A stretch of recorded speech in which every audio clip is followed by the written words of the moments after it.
Assalamualaikum warahmatullahi wabarakatuh. Apa kabar sobat-sobat semuanya? Oke, mari kita lanjutkan saja ceritanya. Bab 999 buah catur wanita adalah ular berbisa. Kawashima Keiko tidak diragukan lagi adalah interpretasi terbaik.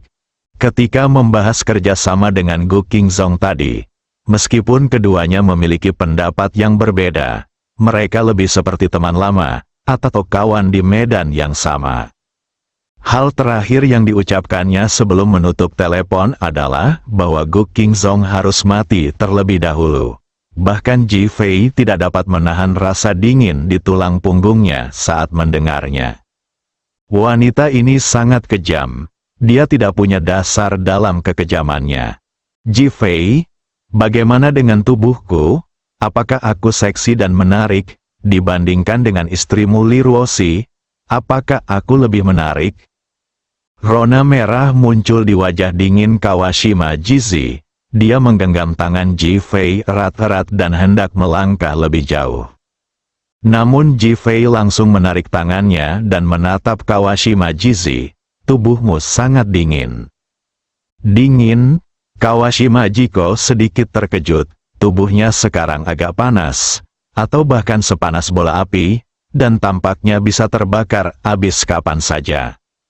Namun, Ji Fei mengatakan itu adalah liang, yang membuatnya bingung.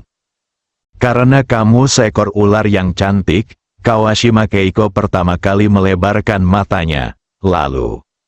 Oh, dia terkekeh. Jadi kamu sangat menghargaiku? Wah, itu benar-benar mengejutkanku. Aku tidak bisa membayangkannya. Kawashima Keiko tidak dapat menahan tawa. Wajahnya yang dingin dan cantik penuh pesona. Ji Fei mencibir, wajahnya melengkung ke atas, dan sedikit ekspresi acuh tak acuh muncul di wajahnya. Tidak peduli siapapun kamu sekarang hanyalah seekor serangga yang dapat dengan mudah aku hancurkan sampai mati. Anda, Kawashima Keiko awalnya ingin menggoda Ji Fei. Ia tidak percaya bahwa pesonanya tidak dapat menyamai Oda Miki, atau bahkan wanita Jalang Aso, Anzai Rika. Akibatnya, Ji Fei benar-benar memanggilnya kutu busuk, yang merupakan penghinaan besar. Tepat saat dia hendak berbicara, Ji Fei berkata tanpa emosi, kenakan pakaianmu dan ikutlah denganku. Kamu mau pergi kemana? Kawashima Jizi menahan amarahnya. Tentu saja aku akan menunggu orang-orangmu membawa Oda Miki dan Anzai Rika ke sini. Wajah Kawashima Jizi muram, dan senyum di wajahnya yang dingin memudar, seperti embun beku yang dingin. Ji Fei, apa yang kamu ingin mereka lakukan? Jika kamu menginginkan kekuasaan, aku sekarang adalah ketua grup Sanleng, aku dapat memuaskanmu. Jika kau menginginkan seorang wanita, aku akan memberikannya kepadamu sekarang juga. Bentuk tubuh, penampilan, dan pesonaku jelas tidak sebanding dengan kedua wanita itu. Dari segi kekuatan, aku punya kekuatan untuk membunuhmu. Kau adalah musuhku demi kedua wanita ini, dan bahkan ingin aku mengirim seseorang untuk membunuhmu dengan marah. Apakah kau pikir kau layak? Ji Fei mencibir dan menggelengkan kepalanya. Beberapa hal berada di luar pemahamanmu. Saya tidak percaya. Ji Fei langsung mengambil pakaiannya dan melemparkannya. Pakai pakaianmu. Kemarahan membuncah di wajah Kawashima Keiko. Ia tidak menyangka bahwa semua yang diucapkannya tidak akan ada pengaruhnya. Kemarahan di matanya terus membuncah. Mendengus, Anda akan menyesalinya. Kawashima Jizi mendengus dingin dan mulai mengenakan pakaiannya. Dia ingin sengaja merayu Ji Fei dan merobek handuk mandi di depan Ji Fei. Alhasil, dia melihat Ji Fei sudah berbalik dan memejamkan matanya, bahkan tidak menatapnya sama sekali, seakan takut mengotori matanya. Hal itu membuatnya semakin merasa hancur. Kemarahan melintas di matanya berkali-kali, dan dia bersumpah berulang kali bahwa dia ingin membunuh Ji Fei. Pada akhirnya, Dia menahannya dan malah menunjukkan senyum dingin di sudut mulutnya.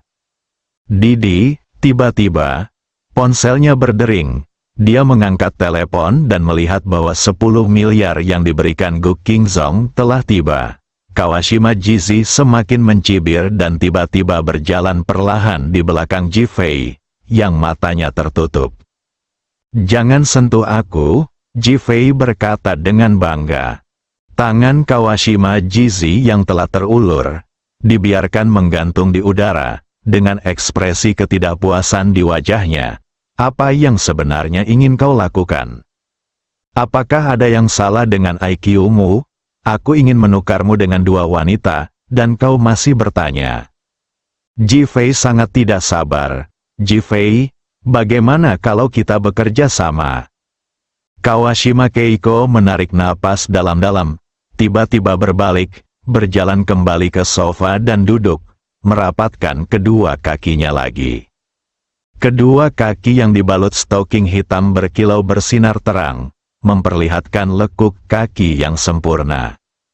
"Apakah kamu berbicara tentang kerjasamamu dengan Gu Qingzong?" Kawashima Jizi mengangguk. "Aku suka pria yang terus terang sepertimu. Bagaimana cara bekerja sama? Aku akan bertanggung jawab untuk mengirim seseorang untuk membunuh Gu Qingzong, dan kemudian kamu berjanji untuk memintanya padaku sekali." Alis Ji Fei berkerut membentuk huruf "cuan". Namun Kawashima Jizi menatap Ji Fei sambil tersenyum, seolah berkata, "Aku serius. Apakah menurutmu aku akan menjual tubuhku? Apakah menurutmu kau layak untukku menjual tubuhmu? Apakah menurutmu seorang Gu Qingzong layak untukku menjual tubuhku?"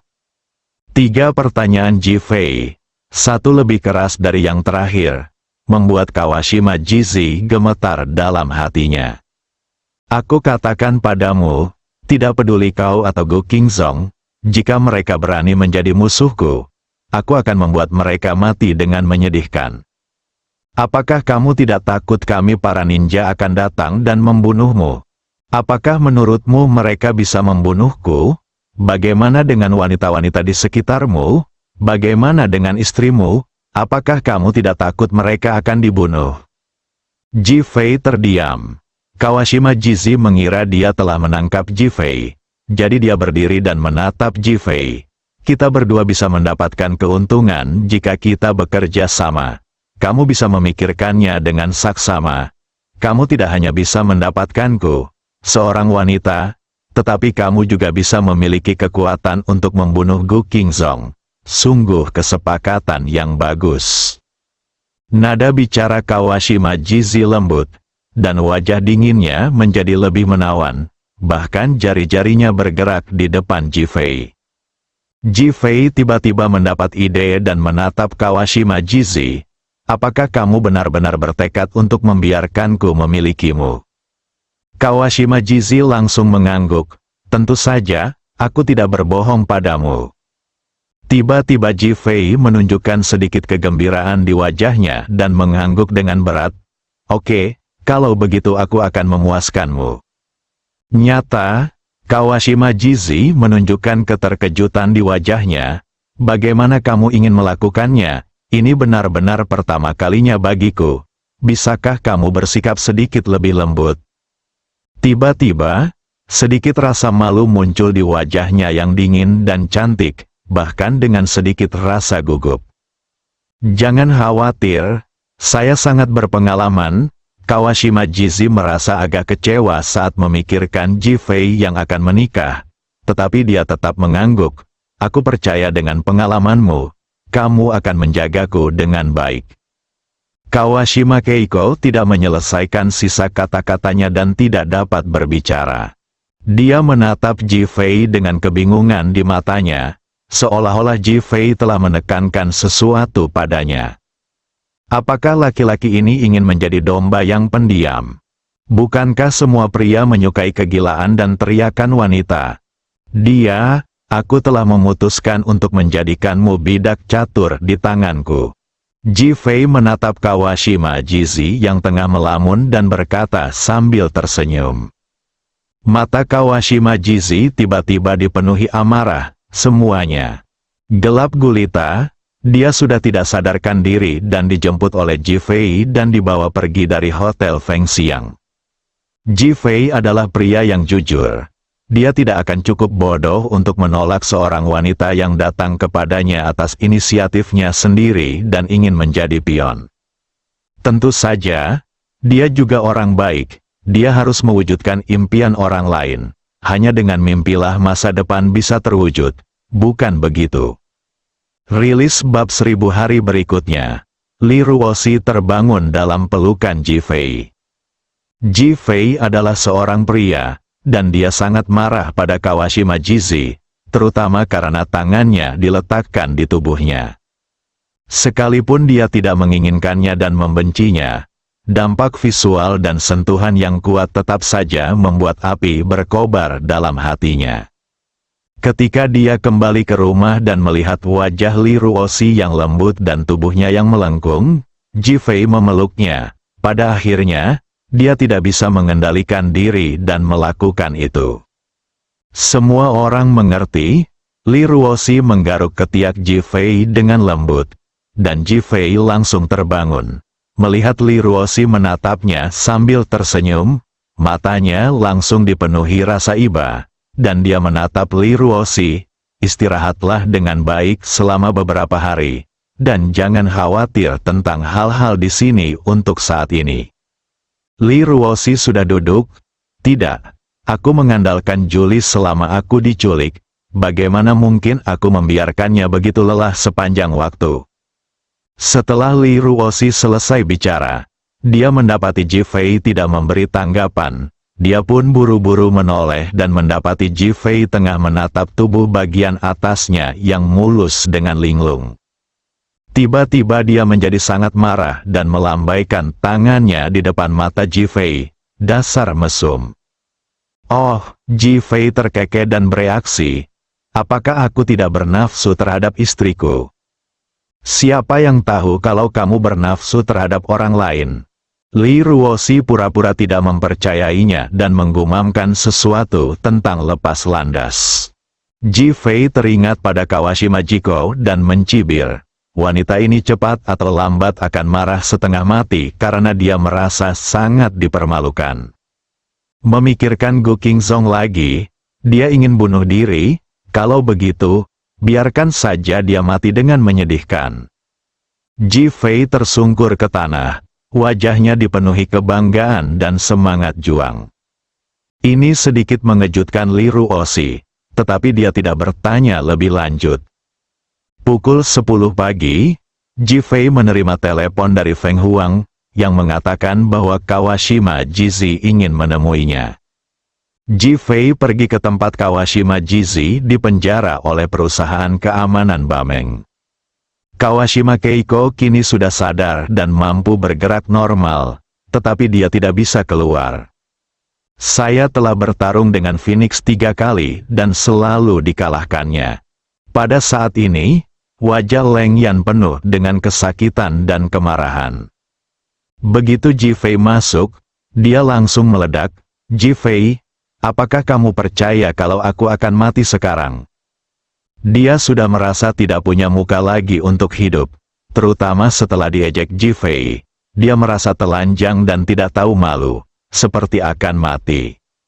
Ji Fei menatap ekspresi Kawashima Jizi, tersenyum dan mengangguk. Itu artinya kamu masih normal. Kawashima Jizi tercengang.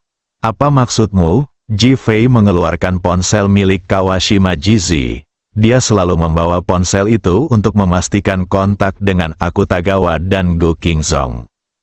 Sekarang kamu tahu bahwa kamu tidak punya kesempatan untuk melarikan diri dan akan mati. Bukankah ini normal?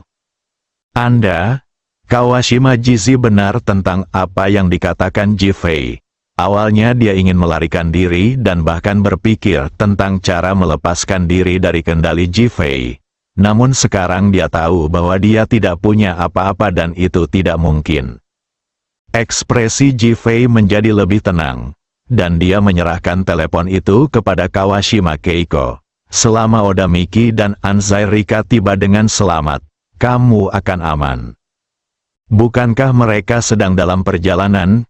Ji Fei mengabaikannya dan berkata, jika kamu bekerja sama denganku untuk membunuh Gu Qingzong, posisi ketua grup Sanleng akan tetap menjadi milikmu. Ji Fei, kamu, Kawashima Jizi menatap Ji Fei, begitu marah hingga hatinya sakit. Inilah kondisinya satu persatu. Biarkan aku mengingatkanmu bahwa menjadi temanku lebih baik daripada menjadi musuhku. Kalau tidak, kau akan menyesalinya. Kamu mengancamku? Kawashima Jizi bertanya dengan dingin. Apakah kamu pikir aku mengancammu sekarang? Ji Fei melirik ke sekeliling pemandangan. Kawashima Jizi segera mengerti apa yang dimaksud Ji Fei. Sekarang dia adalah kura-kura dalam toples, santapan Ji Fei. Tapi aku tetap tidak mau menyerah, mendengus. Ji Fei, jika aku punya anak laki-laki nanti, aku akan memberinya nama Ji Fei. Setiap hari, aku akan memukulinya 100 kali dan memarahinya 100 kali. Fiu, burung phoenix yang berdiri di sampingnya tiba-tiba tertawa karena marah. Ji Fei tersenyum tipis. Terserah kamu, lakukan apapun yang kamu mau. Lagi pula, itu tidak ada hubungannya denganku. Ada ribuan orang dengan nama yang sama denganku di seluruh negeri naga. Kawashima Jizi, saya sangat tertekan sampai ingin muntah darah, tetapi tidak berhasil. Dia mengangkat telepon dan segera menghubungi Akutagawa, dan panggilan itu tersambung dengan cepat. Halo, Ketua, saya sudah tiba di kota Ningjiang, Longguo, di mana saya bisa menemui Anda. Kawashima Jizi merasa semakin terhina dan menatap Ji Fei tanpa mengucapkan sepatah kata pun. Biarkan mereka pergi ke lokasi tertentu, dan kami akan menyuruh orang untuk menemukan mereka. Ji Fei berkata langsung. Kawashima Jizi memutar matanya, tetapi tetap memerintahkan, bawa orang-orangmu ke Hotel Fengxiang, seseorang akan datang mencarimu. Oke, Akutagawa setuju dan Kawashima Keiko menutup telepon. Feng Huang berbalik dan pergi tanpa menunggu perintah Ji Fei. Terakhir kali Taois King Song melancarkan serangan mendadak, Feng Huang bertarung berdampingan dengan Oda Miki. Keduanya juga berteman. Jadi mereka tentu saja cemas saat mendengar bahwa mereka dalam bahaya. Yang tersisa hanyalah Ji Fei dan Kawashima Jizi. Ji Fei tersenyum dan berkata, sekarang terserah padamu untuk mengirim seseorang untuk membunuh Gu Qingzong. Begitu itu terjadi, kau akan bebas dan menjadi ketua grup Sanleng. Anda? Ji Fei menutup mulutnya dengan tangan, memberi isyarat kepada Kawashima Jizi untuk tidak berbicara. Jangan khawatir, aku, Ji Fei, pasti akan memenuhi apa yang aku katakan. Setelah Ji Fei selesai berbicara, dia berbalik dan berjalan keluar. Kawashima Jizi menatap punggung Ji Fei, dan entah kenapa, dia tiba-tiba merasa bahwa pria ini sangat tinggi dan misterius. Saya ingin mengatakan sesuatu. Tetapi tiba-tiba saya menyadari bahwa Ji Fei tidak menutup pintu ketika dia pergi. Ini dia bergegas keluar dan mendapati tidak ada seorang pun di seluruh koridor.